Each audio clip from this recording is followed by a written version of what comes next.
YouTube, we are here. Long awaited Nick Crowley. I love Nick Crowley's videos 100%. I think I've watched every single one of them, including the YouTuber who disappeared. I think I reacted to that like a month ago.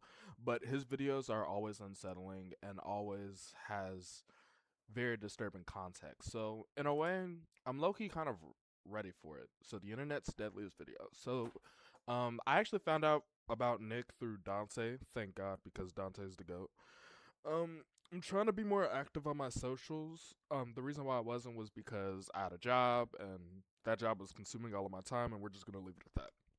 So, without further ado, let's watch the internet's deadliest video.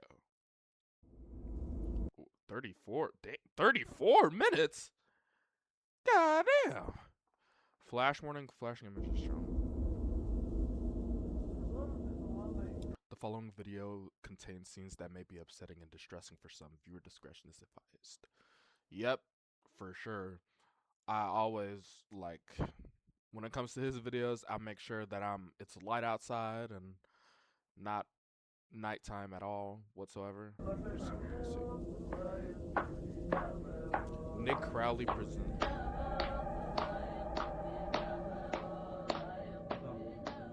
It appeared totally innocent. In a small room somewhere in the Kohistan region of Pakistan, 4 women sat on the floor, each clapping their hands and singing a traditional Kohistani song.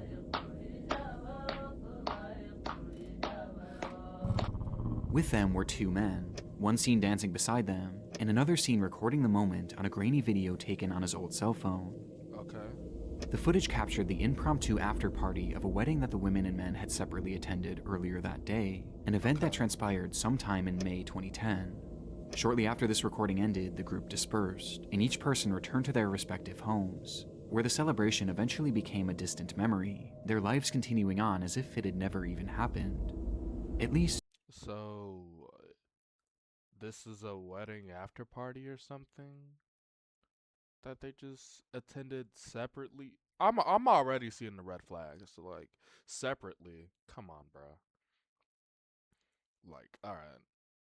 Let's stop pausing before I actually end up like Dante for real. For a time. Approximately 2 years later, the whereabouts and safety of every individual shown in this video would be called into question, following a disturbing admission from a Kohistani local. An admission that began a multi-long-year search for answers to a conspiracy that traced back to the very moment this recording began. A moment that may have ultimately sealed the fate of 9 individuals, in what has since become known as the 2012 Kohistan video incident.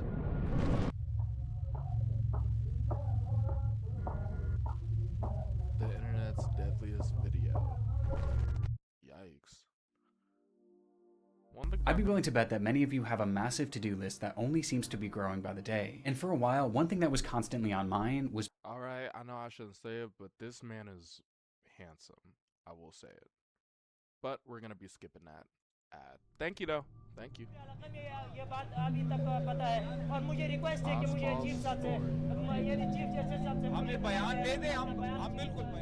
On June 4th, 2012, a press conference was held in the city of Abbottabad, Pakistan. The speaker, a man named Afzal Kohistani, made the long trek from his home in Kohistan, high in the mountains, to spread the word of a horrific incident that had occurred in the previous days. And he didn't just have a story to tell, but he also had a video to share.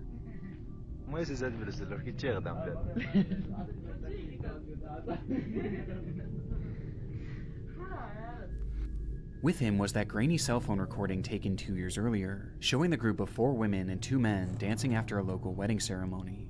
And while the footage itself was far from alarming, it was the context that Afzal gave it that would eventually capture the world's attention. As according to the man, each of the women shown within this video had suffered a terrible fate. What? And it was all due to the existence of the footage itself. For years, the video had been lost on one of the men's phones, buried in a sea of other media, and destined to be seen only by his eyes. But fate had different plans, as for unknown reasons, in May of 2012, that footage leaked online. There it went unnoticed by most of the world, as in all honesty, the video itself just isn't that interesting. Yeah. But in Kohistan, where it was filmed, it went completely viral. It was shared from villager to villager until practically the entire region had seen it, with it becoming a point of discussion for most. Sounds about As for right. locals of that area, this video was far from normal. In fact, for many, it actually depicted evidence of a crime. How? Kohistan is a region bound by its traditions. For centuries, they've tried to preserve their culture and way of life. So much so that any breaches of said traditions are taken so seriously that they're viewed as legal matters. And in this footage, the women could be seen breaking several of them. So what did they do? For starters, women in Kohistan are not allowed to congregate with men from outside of their families. Doing so is What? blatantly illegal, and in this video, How? the women and men have no relation. On top of that, they're also from different villages, which is another infraction. But perhaps the biggest crime committed in this clip was that the women were clapping and singing in the presence of these men, despite the area having strict rules against What? dancing with members of the opposite. That's a law? Dancing in the presence of non-relative men is illegal? Why? So when y'all go out, do y'all just stay in your gender's corner, or you just, so you're not supposed, okay, wait, dancing in the presence of, really? Seriously? What the hell? All right. Sex. As a result, when this footage was passed around, it was actually viewed as evidence of crimes committed against Kohistani tradition, and it was taken very seriously. Now, despite being part of Pakistan and falling under its laws, Kohistan is unique in the sense that geographically it's next to impossible to effectively govern. It's nestled in the intersection of 3 major mountain ranges, making accessing it very difficult, and enforcing the country's laws next to impossible, as the area practically lives in its own isolation.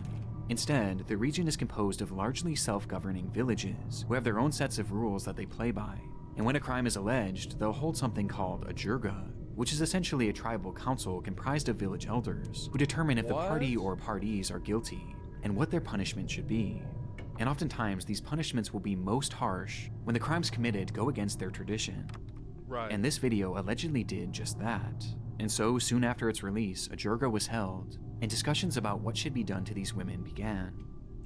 The story that Afzal was sharing so far was one that wouldn't have been shocking to many, as this had just become protocol for villages like Kohistan. But what was shocking was the punishment that these women allegedly received. According to Afzal, once the footage was made public, all 4 of the women shown within the video, along with one other girl who wasn't pictured but had allegedly helped coordinate this gathering, had been rounded up and thrown inside a small room about the size of a closet that served as a makeshift prison. And inside, each day was misery. Every morning, the door would be opened and each woman would be doused with boiling water, causing their skin to bubble and blister. At night, the door would open again, and this time, the women would be covered in burning hot embers and coal from the day's fire. They were tortured in unimaginable ways, until finally, on May 30th, 2012, when at 2 in the morning, the jirga gave the final verdict that all of the women should be executed. The door opened one final time that morning at 2 a.m., and one by one, the women were woken up, restrained, and their throats were cut.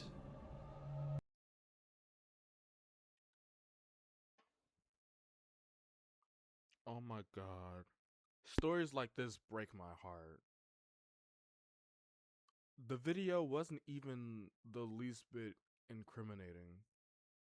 Just because they brought, like, just because they broke laws from where they're from. So you mean to tell me they got charged with execution for just congregating with the opposite sex? Yeah, I sometimes think about, man, screw America. America is like you could, like, America is the worst country ever. Well, other countries' judicial systems are different, are made different. You mean to tell me they got all those women together, burned them with boiling hot water and embers and ash from the campfires that they made every day, just to get waken up one day, put in a room, and executed? Let's let's go ahead and let's watch that video one more time. We're gonna go to the beginning because I want to see. Is it something? Is there something I'm missing? Of Pakistan, 4 women sat on the floor, each clapping their hands and singing a traditional Kohistani song.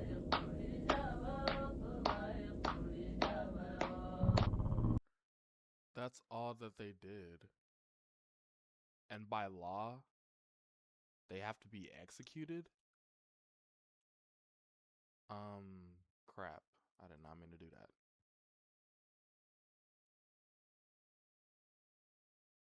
I want to rewind back to, I think right here. And each woman would be doused with boiling water, causing their skin to bubble and blister.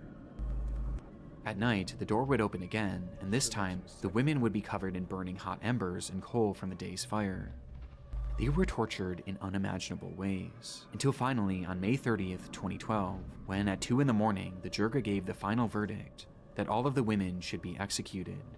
The door opened one final time that morning at 2 a.m., and one by one, the women were woken up, restrained, and their throats were cut.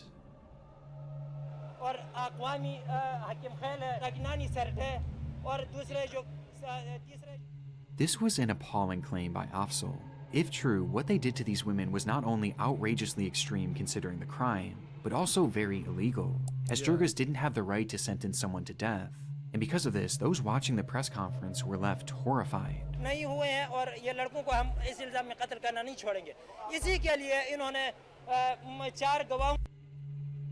Honor killings aren't necessarily a new thing in Pakistan, especially in remote villages, but this level of sadism was unimaginable, what? and all for a blatantly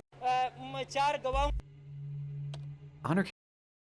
According to Human Rights Commission of Pakistan, over 470 cases of honor killings were reported in Pakistan last year, but human rights defender estimate that around 1,000 women are killed in the name of honor every year. What is honor killings?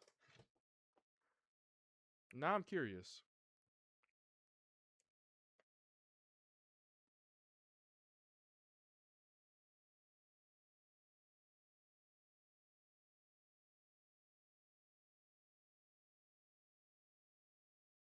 An honor killing is a murder of an individual, most frequently a woman or a girl, by members of their own family, committed with the motivation to preserve or restore the family's perceived. What? Most frequently a woman or a girl? Committed with motivation to preserve or restore the family's perceived. That's sick. Honestly, that is very disgusting. Killings aren't necessarily a new thing in Pakistan, especially in remote villages, but this level of sadism was unimaginable, and all for a blatantly harmless gathering. And yet Afzal claimed that not only had no one in Kohistan opposed the Jirga's shocking decision, but even the family members of these women supported it. And they supported it so much so that they were the ones who carried out the torture and the eventual killings. What? Their fathers, uncles, brothers all partook in scalding them with water, burning them with embers, and cutting them. Family ain't shit. Family ain't shit, bro. This is very much proof the niggas who you think will have your back are the ones who are doing the messed up stuff to you. You mean to tell me they tortured, poured boiling hot water and embers on these women, but then killed them? You know, I need to understand, how can you like have a child, whether it be your child, like nephew, niece, how can you look at them and all you have is the intention to hurt them over some tradition? Are we dead ass? We're executing people because of disrespect to tradition? This just makes me all types of sad and disturbed. Their throats, and no one tried to stop it, except with their fathers, uncles, brothers all partook in scalding them with water, burning them with embers, and cutting their throats. and no one tried to stop it. Except for Afzal. He had caught wind of the girls' torture while it was happening, and actively tried to intervene by alerting Kohistani journalists, though when this failed and they went through with the executions, he left the region to alert the government of Pakistan and the rest of the world to the atrocity that had happened in Kohistan. But for Afzal, this wasn't just about avenging the deaths of these girls, Right. as he had another very important reason for speaking out. As shown in this footage, were Afzal's two brothers, whose involvement, he claimed, had also led to them receiving death sentences, with both brothers going into hiding in order to avoid being killed. This press conference was essentially Afzal's way of trying to save his brothers, as he knew that they could be found and killed at any. Yo. Them niggas went into hiding, so that means their lives are at risk. This is a goddamn movie. Bro, somebody send this over to 20th Century Studios. Send this over to Disney. In fact, no. Send it over to Warner Brothers. Warner Brothers has been pretty good with the movie so far, so send it to Warner Brothers. I don't know why I'm trying to make these niggas profit. Like, that's somewhat sensitive. Well, to be honest, like, yeah. I don't know why I said that. But you mean to tell me that they were, so them being guilty by association would also result in them of death being placed upon them? So he's trying to not only avenge the women, but he's trying to save his brothers too. Well, what the hell were they doing in there? That's my question. I mean, I know everybody's grown, but like, what are y'all doing in there? What were y'all doing recording this? Knowing, what if they're the reason? Well, yeah, because they recorded it. He recorded it. So you mean to tell me the brothers were the reason that the woman got killed? Ooh, wow, that's damn. They don't play about these laws over here in other countries. They don't play.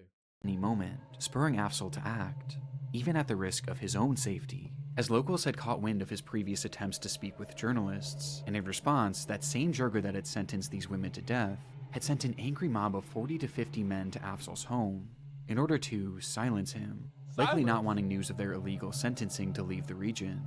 And after giving this speech, Afzal knew that that group was only going to become more angry. Based on Afzal's testimony, the existence of this video had caused the torture and deaths of 5 women, dead at the hands of a radical Jirga and the victim's own family, who were now coming after Afzal and his 2 brothers. As if this footage had just been kept on that man's phone, no one would have even known that this meeting had ever took place, and therefore none of this would be happening. It's an almost fantastical story, which begs the question, was any of it actually true? Women in Pakistan's Kohistan who were allegedly singing and dancing with men at a wedding party were killed after a tribal Jirga committee of elders ordered their execution. Afzal. This is beyond sad, bro. I did not even expect for a country like that to just willingly take the lives of people just for not following the law. It makes you appreciate America so much better. Cause them niggas can't clap they can't clap, sing at all in front of men. Like what? That is so crazy to me. I don't know why that's so crazy. It's crazy to me given that I'm from America, but niggas be like this in Pakistan? People be like this in Pakistan? I didn't think it was that serious. But yeah, The story immediately made the front page news in Pakistan, but it wasn't without its controversy. At the end of the day, a story is all it was. He had no semblance of proof to back up his claims. In fact, Afzal himself never actually witnessed the crimes that he spoke of. He had simply been told about them by others who had, leaving the public perception to his story mixed. yeah. Within hours of his press conference, Maulana Javeed, the leader of the Jirga that Afzal was trying to expose, came forward to publicly disavow the allegations, saying that Afzal had made up this entire story in an attempt to get political asylum to the United States for both him and his brothers, and that the women in this video were completely fine, living their lives as normal in Kohistan. Both sides made their claims, but both Wait, what? So are they dead or are they? I'm so confused. Are they dead or not? They have to be dead. I'm pretty sure a nigga wouldn't go across the whole country to tell a story though. Like I'm sorry. Like it's just you know, after a long time, listening to people and seeing situations, like it's more of a matter of like it's a matter of mind, and it's a matter of he said she said. Yeah, you could use the he said she said, but this nigga traveled to America to tell a story that is most likely true. And you're talking from Pakistan, talk about some, oh yeah, no, the women they're fine and they're living in here. And I'm like, what? Why would he make something like that up? Putting embers and boiling the women with hot water? Like, why would he make something like this up? This is so flawed, to say the least. But what I'm saying is that why would somebody go through all that trouble to lie? And this is coming from somebody who used to lie a lot. And I realized, what the hell am I lying for? I don't have to lie to be cool. So if he's over here like devastated about this situation, travels all the way to America just to tell the Americans what happened, the American judicial system, you think he would make something like this up? Like, this is very specific. It is way far on from being a story, but we're gonna hear the rest of it. I wanna see all the evidence. both sides offered no evidence, turning the story into a confusing case of he said, they said. Yeah. Luckily though, the government of Pakistan had the perfect idea to get to the bottom of it, and so they reached out to Maulana Javeed and told him that if the girls were alive like he claimed, then he must bring them to the courtroom in Abbottabad as proof. It was a great idea, in theory, but ultimately the Jirga hit back on this, claiming that it would be dishonorable for these women to appear in court, as women in Khoistan aren't even meant to leave their homes under most circumstances, let alone travel that far and be shown in a public forum. That's nah. He thought of everything. They thought of everything about this, like being dishonorable. They thought of everything, and they know exactly. And the thing is that like whoever's in charge in Pakistan, like they're fully sane and they know exactly what they're doing, which makes it even more disturbing. Like everybody in Pakistan, they speak a different language, acting like they don't know what they know exactly what they're doing. They're fully intact, and they they don't feel one bad ounce. They don't feel 1 ounce bad about this whole situation, and that's what breaks my heart, because it's like these women they didn't do anything wrong in the video. So for the family members to execute them and all that's like, I don't know. But yeah, nah, they thought of everything. They're smart. वो तो हमारे क्योंकि रिवायात ये तारीख में कभी इस तरह के कोई वाक़या नहीं हुआ है कि कोहिस्तानी रिवायात में लड़कियों को अदालत में कचहरियों में पेश करना, ये तो वो मजबूरी है। ये बताइए वो ख़वातीन जिंदा हैं या मर गई? वो तो हमारे इल्म में जिंदा है। Khoistan is one of the most socially conservative areas on the planet. It is a deeply patriarchal society, with women having severe restrictions on all aspects of their lives, especially when it comes to social engagement, making this the perfect out for the Jirga. And so the government came up with a different solution. If the women couldn't travel to the courtroom, then they would travel to them. And so they quickly got together a group of investigators and sent them up into the mountains to meet the girls there themselves, and hopefully confirm that they were in fact still alive. On June 6, 2012, a helicopter carrying this newly formed investigative team landed in the village of Gadar, where the women resided, though they quickly realized that something was wrong. The village was practically deserted, and when they asked one of the few remaining locals where everyone was, my bad. they were too dark My bad. and so the government, especially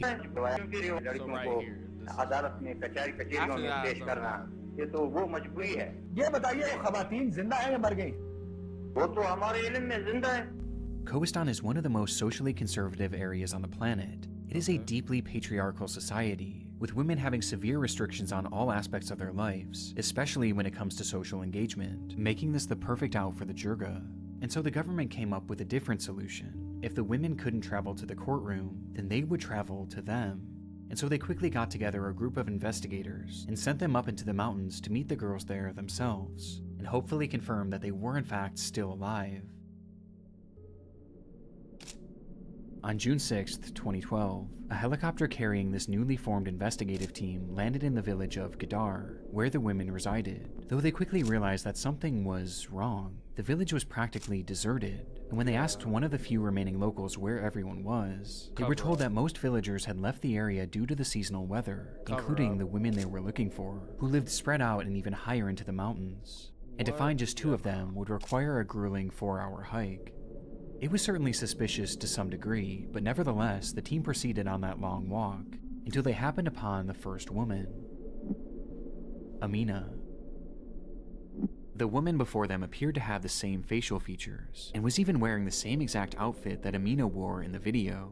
On top of this, the other locals they spoke with would go on to confirm that she was the Amina they were looking for, though proving this for certain was impossible, as the only information the investigators had to go off of was her name and screenshots from this recording, and so all they could do was document their findings and go on to meet the next girl, Shaheen. Shaheen's story is different from the others, as she was never actually shown in the footage. Rather, she was Amina's sister, whom Afzal claimed helped facilitate the illegal gathering that fateful night, and was therefore killed alongside the others for her involvement, with the most disturbing part being the fact that she was just 12 years old. But that was Afzal's story, and here, standing before the investigators, was a girl who appeared to be the same age, claiming to be Shaheen, as did her parents and all the other villagers they spoke with. Though given that her face never even appeared in the video, it was also impossible to verify this. Right. After meeting Shaheen, the group was informed that the remaining women lived even further away, and reaching them before sundown wouldn't be possible, forcing the team to return to Abbottabad, having only met 2 of the girls. But so far, their findings were extremely promising. Less than 2 weeks later, on June 16th, the team would once again visit Kohistan, this time armed with cameras to document their findings. Right. There, they would meet 2 more of the women, Serene Jan and Begum Jan. Much like the first 2 women, Serene Jan seemed to be a match, with her family and neighbors attesting to her identity, though it was noted that she was incredibly nervous and refused to speak unless her parents allowed her to, which was true also for Begum Jan, whose meeting was actually captured on camera.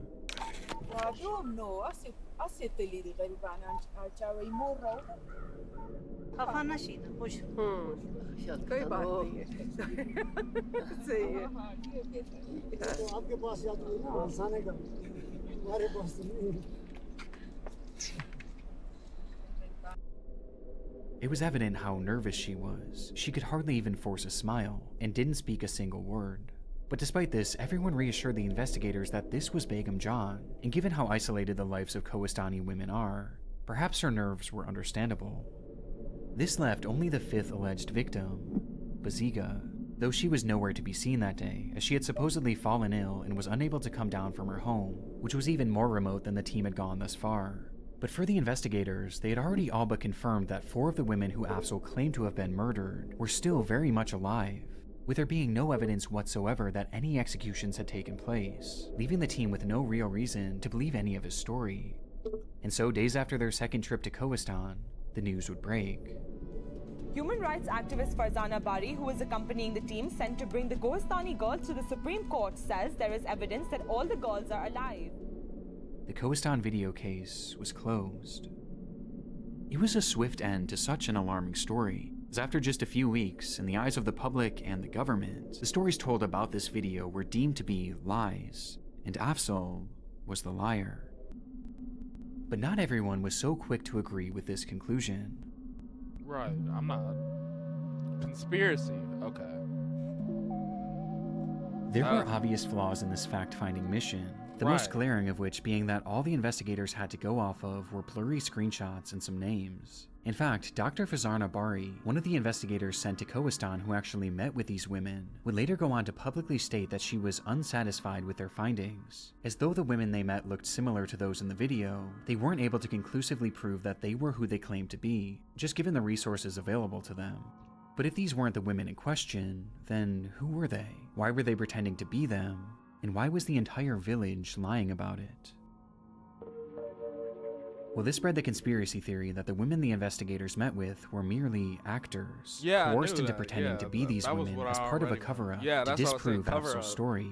A cover-up that had to be so massive that the entire village was in on it.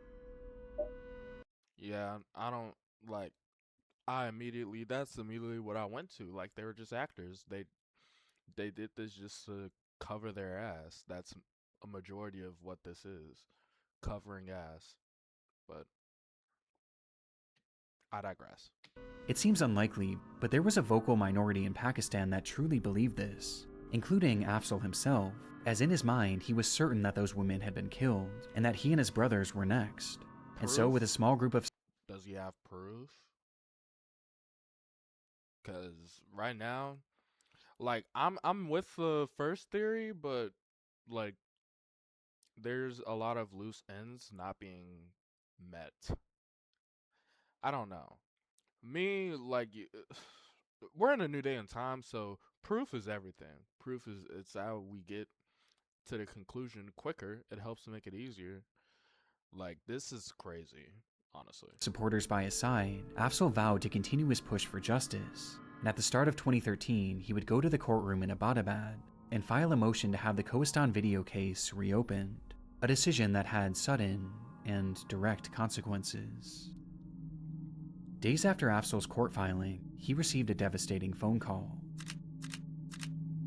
that his brothers had been gunned down and murdered in cold blood, but not the ones you might expect.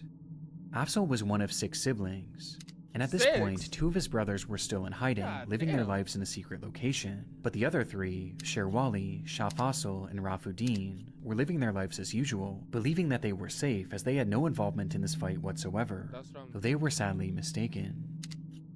And on January 4th, 2013, while walking to their local mosque in Kohistan, all 3 were ambushed by a group of gunmen and met with a barrage of gunfire. Seconds later, all 3 were dead. The murders were shocking, and made even more so when the culprits were revealed as members of the slain woman's family, as well as the jirga that had called for their execution. And their motive was simple. This was revenge against Afzal for sharing his story, and for filing that application just days prior. And as if the group's message wasn't clear enough, they would then surround Afzal's home and fire over 1,000 bullets into the structure. Luckily, Afzal had already moved to a secret location out of fear of this very moment, but the incident left him forever shaken and forever devastated. As in trying to save 2 of his brothers, his fight had now cost him 3. But there was at least one minuscule silver lining, with that being that the jirga and the woman's family had now proven themselves to be murderous. But this didn't necessarily prove that they were actually the ones who killed these women. That was still just a theory, and a far-out theory at that. I mean, in the eyes of the Pakistan government, these women couldn't have been killed, as their investigators had literally met face-to-face with 4 of them. This was the main challenge that Reuters journalist Catherine Harold ran into after picking up the case. She had been reporting on Pakistani honor killings around the time of Afzal's press conference, and found his story to be believable based on her research into treatment of women in that region. But for his story to be true, then she knew that meant that the women presented to the investigative team couldn't have been who they claimed to be. And so she took an image of Begum John, the woman who looked particularly nervous during the investigation, and Begum's official government ID photo, and sent them both off to Digital Barriers, a company specializing in facial recognition technology, and asked them to compare the images and determine if these 2 women were actually the same person. They're not. The comparison came back at just 17%, or in other words, they weren't a match. This means that by all likelihood, this woman, the woman shown to the government as proof that Begum John was alive, and who the entire village identified as Begum John, was in fact an imposter. It's a revelation that shifted the entire case. Suddenly, this once far-off conspiracy theory was proven to be at least partially true, and if someone had been impersonating Begum John, then it was more than possible that the same had been done with all the other women. And just like that, the Kohistan video conspiracy was in full effect. The government of Pakistan, however, wasn't convinced by the findings. In their minds, they had already investigated these claims, and they had little interest in reopening the case. But Afzal persisted, and he continued doing anything he could to get this case a wider audience, and force the government to reinvestigate. He did interviews on TV, filed motions in court, and even ran for office in Kohistan. But no matter how hard he tried, hardly any progress was made, until eventually years began to pass. The agony of waiting was hell for Afzal. Despite some of the women's family members being thrown in prison for the murder of his brothers, many were still walking free, and as were all the members of that original jirga, meaning that every day represented new risks to Afzal's life, new risks to his brothers' lives, and new risks to the lives of the women in Kohistan. Since the alleged executions of those 5 women, Afzal and his supporters had discovered evidence of over 50 other honor killings that had taken place in that small village over the course of just 2 years. A shockingly high number of people considering how few people actually lived in that village, That's what I'm with these saying, honor like, killings bro. being described as common as the common cold. So y'all just kill people because of honor? Like, so y'all just figure out who needs to be killed in honor, go up to their house and just shoot them up? Or kill them? Seriously? What's the whole point? Like, this is beyond me. You mean to tell me that that country killed 5 or killed 50 people in the span of 2 years, and y'all don't think anything is wrong with that? Like, this household was being affected by them, but no one dared speak about it. They were all too afraid. The jirga held all the power, and speaking out against them would be breaching the tradition that they hold so dearly. And as a result, despite all the other killings, Afzal was still really the only one from the region that had been talking with the press, and this was finally about to pay off. Okay. In 2016, Afzal was featured on a Vice documentary that highlighted his story as well as the treatment of women in Kohistan at the hands of this bloodthirsty jirga. मैंने वो अपने भाइयों की इंतकाम लेने के लिए आज तक मैंने हर किस्म की कोशिश करने की पोजीशन में नहीं हूँ, लेकिन मैं कहता हूँ कि उन लोगों को कुछ न कुछ सज़ा मिल जाए, अंदर नस्लों को इस तरह की कोई तकलीफ न पहुँचे. It was an extremely compelling video, showing us just how much Afzal's life had been derailed by the whole situation, as he was forced to live alone in hiding, separate from his family, including his children, wife, and 2 surviving brothers, who themselves were also living in hiding, in conditions that they described as being miserable. The story was about as harrowing as it gets, and as soon as the video released, hundreds of thousands of people would watch it, thrusting the Kohistan video case into a worldwide spotlight. And with so many eyes now on the case, and with so many people now calling for the Pakistan government to reinvestigate, they would finally relent. That same year, in November of 2016, the government called on that jirga once more to bring these women to Abbottabad and show them in their courtroom so they could personally verify that they were still alive. And this time, they outright demanded it. Failure to comply would essentially be seen as an admission to these murders. There was no getting around it this time, and so that month, a group of 5 women and their families were all brought down from Kohistan, and one by one led into the courtroom, with the hope of bringing this case to an end, once and for all. Revelation. Okay. To protect the women's honor, no photos or videos were allowed in the courtroom, meaning all we know about what happened inside comes from officials' descriptions afterwards. The first thing noted was the conduct of these women. The girls produced were observed to be extremely nervous and frightened. They were hardly able to respond to queries. They had incompatible reflexes and face expressions. In response to most of the queries, it was commonly observed that they were supplied with words from elders, especially about their ages and husbands. The girls were terrified, too terrified to speak for themselves, and instead all their answers were fed to them by accompanying elders. But the strangeness of their mannerisms pales in comparison to the strangeness of their appearances, with the most bizarre being Amina. By appearance, she was about 15 years old. Reportedly, the video was shot back in the year 2010, and it surfaced on the internet in 2012. If we subtract 6 years from Amina's age, her age at the time of the video shooting would be between 8 years or 9 years, whereas the women visible in the video looked to be aged between 20 years or 22 years, back in the year 2010. Get him. The girl that they brought to court claiming to be Amina was just a child, and based on her appearance, she would have been as young as 8 years old in the video. Which clearly isn't the case. I mean, these are fully grown women. And the same was true for Serene That's John. what I was thinking too. By appearance, she was not more than 16 years or 17 years of age, meaning she would have been aged 9 years or 10 years in 2010. Along with this, neither she nor her father was able to tell her birthday or her age. These girls were clearly not the women from the video. Yes. They were just acting. And while these seemed to be feeble attempts, there were other aspects that made it obvious just how desperate this Jirga was to try and pass these girls off as real, with the most upsetting coming from the girl who claimed to be Amina. Now, Amina actually had her fingerprints on file with the Pakistani government already, and so naturally they went to collect this girl's fingerprints in order to compare them. But when they attempted to do so, they came back blank, which is when the officials noticed that the tips of her fingers had been burnt off. And it wasn't just her thumbs. Every single finger had the tips of them scorched off. On the spot, all 5 girls brought into that courtroom were determined to be imposters, victims themselves who were forced into pretending that they were the women seen in this footage. And considering the Jirga's desperation and the lengths they went through to now twice try and Burning their fingerprints is actually insane. This nigga was trying his hardest to not get caught. But like it's just like with the David situation. Like there's too much evidence, bro. Too much evidence. pass off different women as those from the video, it was clear that something awful had happened to the actual women. Right. Something that they didn't want to ever get out. Facts. And with that, almost universally, the world fell into agreement that Afzal had been telling the truth all along.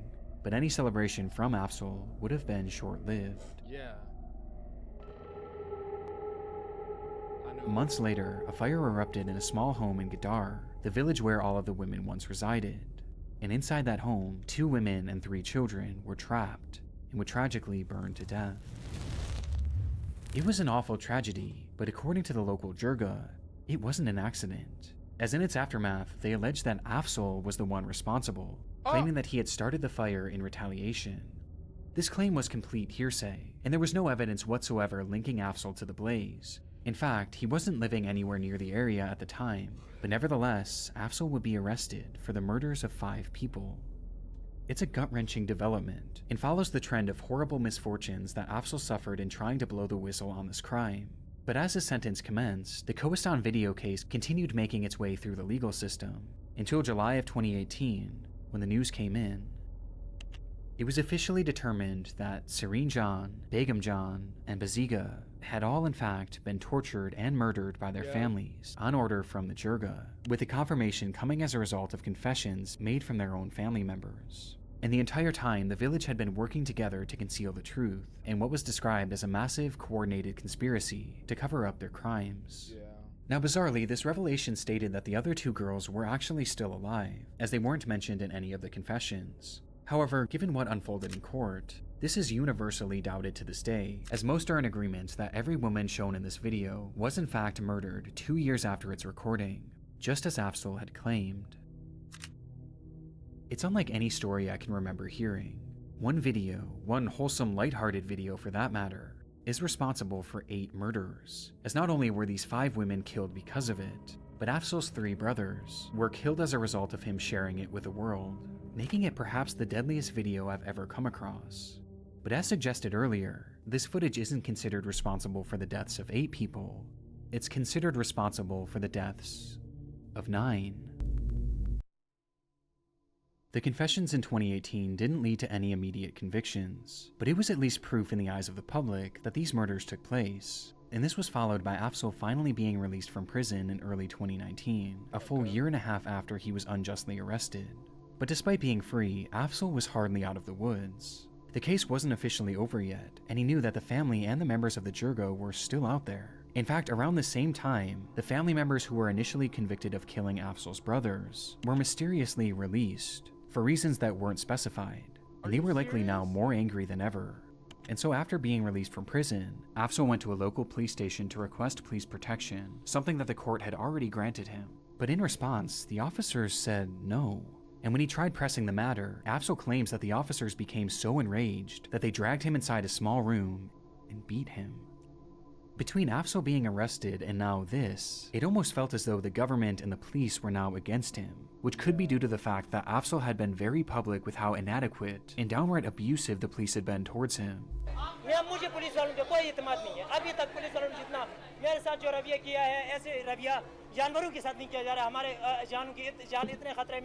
And with nowhere left to turn, Afzal would post a video to his social media declaring that his life was in danger. मैं 2012 से यही police की जिद में मैं जलील हो रहा हूँ। एक जवान था, उसने ऐसी हालत मेरी की है कि और बहुत सबसे उठ के मुझे मारा है उसने। जिसके साथ करे, मेरे खिलाफ करे या किसी और के खिलाफ करे, मैं इस नाइंसाफी के खिलाफ, चाहे मेरे खिलाफ कुछ भी करे। Days later, on March 6, 2019, Afzal arrived in Abbottabad to testify in the Kohistan trial, though he never made it into the courtroom. As he sat in the back of an unmarked truck waiting to enter, suddenly, the vehicle was struck by multiple bullets. Paramedics would open the door minutes later, only to find Afzal laying in a pool of blood. He would never make it to the hospital. In Pakistan, the man who led a campaign to expose one of the country's most notorious so-called honor killings has been shot dead in the city of Abbottabad.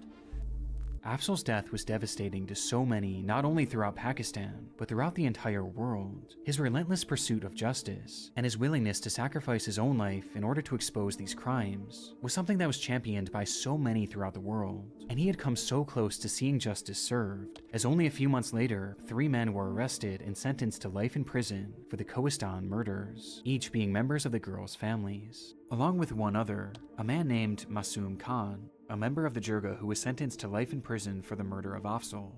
But even with this, people were angry. They were angry with the government for not taking Afzal's word more seriously. They were angry with the police who failed to protect Afzal and seemed to be actively working against him. And they were also angry at a rather unexpected source. The Vice documentary made back in 2016 was undoubtedly part of what put this case back on the map and back in the court system, but right from its release it garnered criticism for something that the showrunners had seemingly overlooked, with one commenter pointing it out. Wait, hold on a minute. Isn't it dangerous to expose his whereabouts like this? In the footage used, the crew seemingly showed the outside of the hideout where Afzal had been living, as well as where his family had been hiding, and in response to Afzal's death, many were quick to blame the documentary. You people had literally shot his location and his family's location. Damn, you killed him. By disclosing his hideout, Afzal Kohistani was killed by his enemies. This is really shameful and against the ethics of journalism. Why would you show Afzal and his family's hiding place? And while it may seem a little extreme to blame a documentary made 3 years before his murder, it's given a bit more weight by the fact that Vice had actually re-uploaded the documentary to their Vice Asia channel at the end of 2018, where it went completely viral, gaining more viewership than even the original upload. Months later, Afzal would be killed, and to this day, many still believe that Vice played an unintentional role in it. But again, this is just public speculation, and at the end of the day, it was really on the police and the government of Pakistan to protect him, and they failed. It's a heartbreaking end to a heartbreaking story, and follows this trend of misfortune that Afzal dealt with throughout his life. And unfortunately, that trend continued even after his death. Devastatingly, the 3 men arrested for the murders of these women would be unexpectedly released from prison in 2023, only 4 short years after their initial arrest. A far cry from life in prison, like they were originally sentenced to.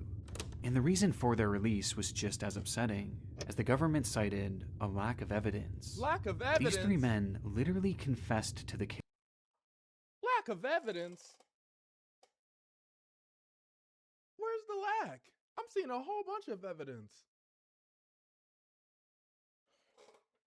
You can't trust nobody at all.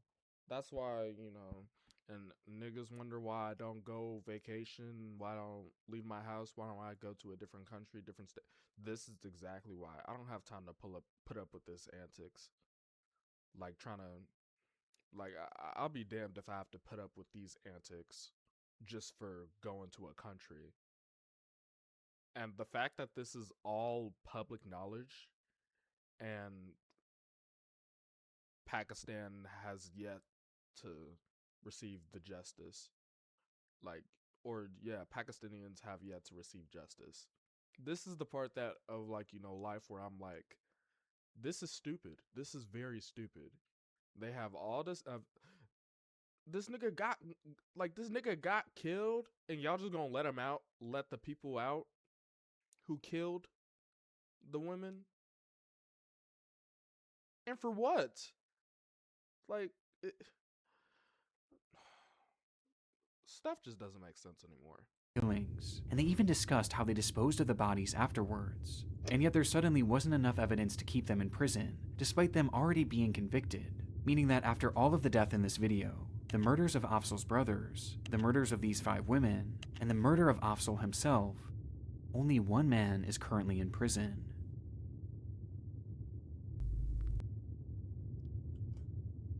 Yeah, dude, that pissed me off, bro. That whole thing just pissed me off.